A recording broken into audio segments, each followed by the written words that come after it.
예, 안녕하세요. IT조선 유진상입니다. 안녕하세요. 법무법인 바른의 한서희 변호사입니다. 테크로우 오늘 벌써 저희가 2달째 이제 녹화를 했어요. 8회째거든요. 반응이 사실은 딱히 모르겠어요. 네, 그래도 그죠? 더 많아지겠죠? 네, 점점 많아지겠죠. 오늘은 원래 지난주에 저희가 네, 모빌리티에 네. 관해서 얘기를 했었는데요. 사실 이번 주에도 좀 그거와 연결돼서 좀 해보려고 했는데 갑자기 이슈가 좀 빵 하고 터졌습니다. 정부가 내년 10월부터 가상자산, 흔히 암호화폐라고 하죠. 네, 네. 예, 가상자산 거래 소득에 세금을 부과하겠다라는 내용의 그 세법 개정안을 이제 공개를 했는데요. 이게 반발이 굉장히 심하거든요. 투자자들 사이에서 이게 도대체 기준이 뭐냐? 그리고 정부가 여태까지 불법으로 치부하고 거래에 대해서 별로 신경도 안 쓰다가 이거 막 갑자기 과세하려고 그러는 거 아니냐? 네. 세금에만 너무 혈안이 된 거 아니냐? 이제 그런 얘기가 나오거든요. 그래서 일단 이 법에 대해서 좀 간단하게 좀 소개를 좀 부탁드릴게요.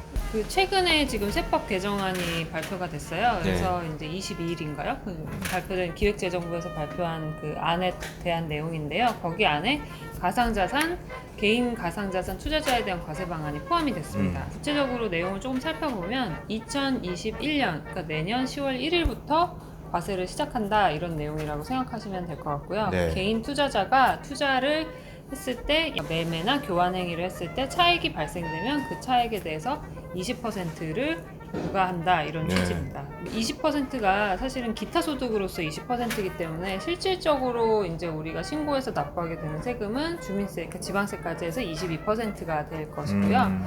이때 이제 취득 가액 산정하는 기준 시가는 우리가 매매한 그 시가가 될 것으로 보입니다. 그리고 조금 더 말씀드릴 부분은 여기서 취득 원가가 당연히 빠지게 되고 네, 네. 그리고 또 부가적으로 소요된 뭐 세무 비용이나 뭐 이런 것들도 공제가 될 예정입니다.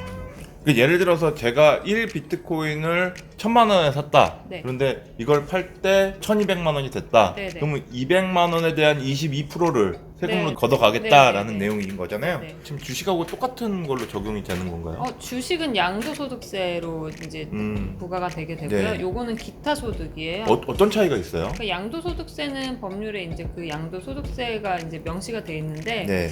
부동산이 대표적이었잖아요. 자산을 이제 양도했을 때 그 차익에 대해서 세금을 부과하는 것이고 네. 이 경우는 지금 가상자산이 무형자산으로 평가가 되고 있어요. 국제회계 기준에 따르면 무형자산에 포함이 돼서 자발적 발생되는 소득에 대해서 부과되는 것들인데 네. 거기에 대해서 이제 세금을 부과하게 된 것이고 그러면 외국의 경우는 혹시 이런 경우가 있나요? 뭐 양도소득으로 하는 나라도 있고 일본이 대표적으로 기타 소득으로 부과하는 나라인데 일본 네. 같은 경우는 세율이 우리나라보다 훨씬 높다고 제가 알고 있어요. 그래요? 40%에 육박한다고 알고 있고 많은 거래소들 가상자산 사업자잖아요. 네네. 그 사업자들의 그 사업성이 굉장히 좀 많이 약화가 됐어요. 왜냐하면 이제 P2P 거래로 많이 숨어들게 된 거예요. 너무 네. 세금이 높다 일본에서요? 보니까. 네. 일본에서는 40%에 육박한 세금을 내기가 너무 부담스럽잖아요. 그러니까 이제 개인 간 거래나 뭐 지갑으로 그냥 암암리에 거래하는 그런 음성화된 경향이 좀 있다고 제가 알고 있습니다. 그러면 우리나라도 일본보다 세율이 높지는 않지만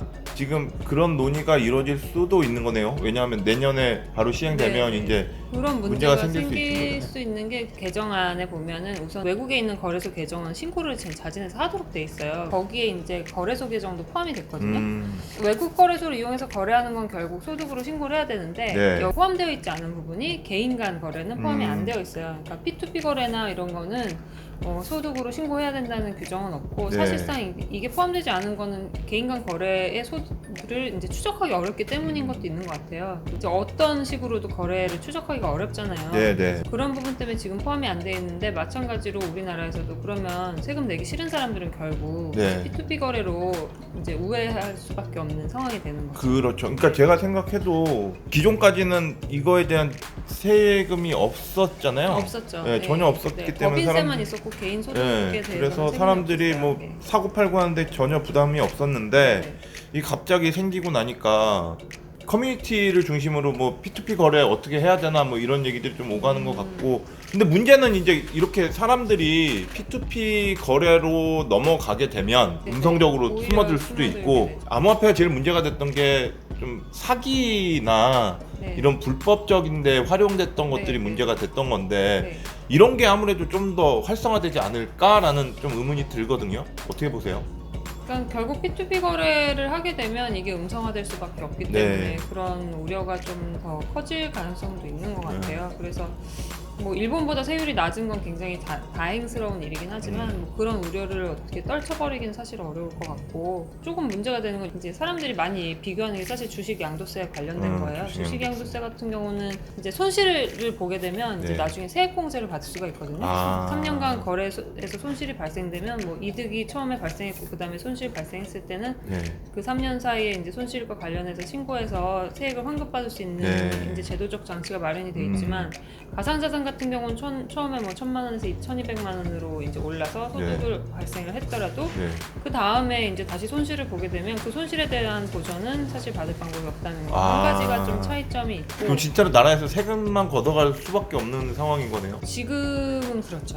그리고 세액 공제되는 그 소득 그 범위도 조금 다른데 이제 주식은 제가 알기로 5천만 원으로 상향이 됐잖아요. 네, 네. 원래 개정안에서 논의되던 금액이 2천만 원이었는데 3천만 원으로 증액이 됐어요. 네. 근데 이 가상자산은 이제 굉장히 좀 소액이죠. 250만 원 이상 소득을 얻게 되면 그에 대해서 이제 신고를 하고 과세를 해야 되는 상황이 이제 발생된 거예요. 근데 왜 주식은 2천만 원, 3천만 원 아까 말씀하셨고 근데 얘는 250만 원으로 이렇게 된 거예요? 기획재정부나 이런 네. 행정당국에서 설정하는 기준이기 때문에 어떻게 생각하면 입법 재량권 안에 있는 부분이라고는 네, 할 수 네. 있지만 이제 뭐 투자자 입장에서는 왜 가상자산만 홀대하냐 이런 네. 얘기는 할 수 있죠. 정부에서 주식 투자를 좀 더 권장하는 의미가 있는 건 맞는 네, 것 같고 네. 투자자 입장에서는 좀 많이 불만스러운 지점이 될 것 같아요. 네.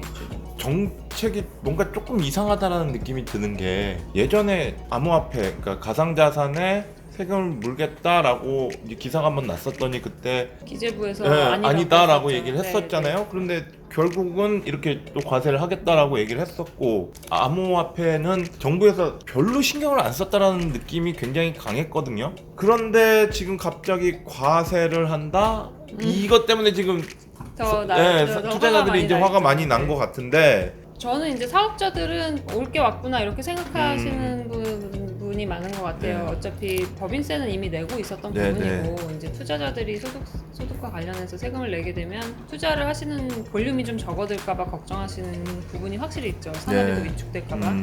그렇지만 언젠간 세금은 납부하는 시스템으로 변경될 것이다라고 네. 생각은 하셨던 것 같고 그래서 제가 알기로는 이제 거래소나 이런 데서는 최대한 이제 과세 당국에서 이제 시스템을 이제 구축할 수 있도록 하는 거에 협조하겠다 네. 이런 입장을 이미 갖고 계신 걸로 알고 있고, 특히 이번에 가상자산 사업자에 대해서 과세자료 제출 의무가 이제 규정이 됐잖아요. 네. 이제 그것과 관련해서도 이제 시스템을 만들어서 과세자료를 충실히 제출하도록 하겠다 이런 입장이신 걸로 알고 있어요. 아, 그래요? 네.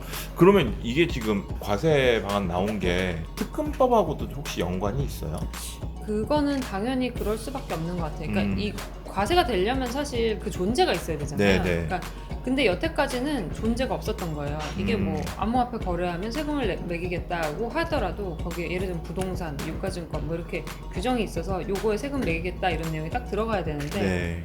가상자산에 대한 정의 규정 자체가 없는 상황에서는 당연히 과세가 불가능했죠. 근데 요번에 특근법이 개정이 됐고 개정되면서 가상자산이란 개념이 생겼으니까 네. 요걸 발판으로 세금을 매길 수 있는 그런 전제 조건이 성립이 된 거고. 네. 근데 저는 이게 어떻게 생각하면 나쁘게만 볼 일인가 이런 생각이 드는 게 이런 얘기는 할 수 있겠죠. 아니 여태까지 무시했다가 이제 와서 세금만 걷겠다는 거냐 이렇게 불만이 생길 수도 있지만 이제 세금을 거두니까 그러면은 이 시스템을 구축해달라는 요구도 할 수 있게 되는 거죠. 우리가 투자를 하는데 우리를 보호하지 않으면 되는 거냐. 그러니까 소비자 보호에 대한 요구를 더 강력하게 할 수 있는 근거가 저는 이 조세 제도가 생긴 거고 오히려 이게 더 긍정적인 하나의 기회라고 보시는 거네요. 네네네. 그런 면이 충분히 있다고 생각을 해요. 네. 기준가를 정한다는 얘기가 또 들려요. 네네. 기준가라는 게 비트코인에 한정돼서 하는 건지 기준가라는 게 과연 현실적으로 맞을까라는 생각이 좀 들거든요. 기준가를 분명히 만들어야 되는 이유는 상증여세법상 평가 근거가 필요하기 때문일 거라고 저는 생각을 하는데, 우선 우선 상속과 증여세도 부과하겠다고 발표를 한 상황이에요. 네네. 이거는 거래랑 다르잖아요. 현금화된 게 아니란 말이에요. 현금화가 되면 현금화된 그 가격을 기준으로 매매 차익을 계산할 수 있지만 네. 내가 내 아들에게 뭐 비트코인을 뭐 1000개를 물려줬어요. 이거는 이게 내가 산 금액 기준이 아니라 네. 행위 시점, 그러니까 상속 행위 또는 증여 행위가 있는 그 시점의 시가를 기준으로 해서 그때 당시 세금을 시가. 부과하거든요. 그렇게 되면은 내가 이 상속하는 시점이나 증여하는 시점에 이더리움이든 비트코인이든 그 시가가 산정이 돼야 되는데 시가라는 거는 이제 거래소도 다 거래소 시세가 다르고 네네. 국제적인 시세도 다르고 하다 보니 이 시가를 평가하는 방법이 있어야 됩니다. 근데 뭐 상장 주식 같은 경우는 이제 7일을 이제 종가를 기준으로 해서 평균을 내요. 근데 이 가상자산에 대한 그건 근거가 없잖아요. 네. 요거를 시가를 측정할 수 있는 평가 기준이 필요하다. 그런 게 한 가지가 될 것이고 네. 그래서 아마 저는 비트코인 기준 시가라는 얘기가 나왔을 것 같아요. 전 세계에 정말 무수히 많은 그러니까 가상자산들이 존재를 하잖아요. 네네. 이걸 과연 정부가 다 들여다볼 수 있을까라는 의문도 좀 들거든요.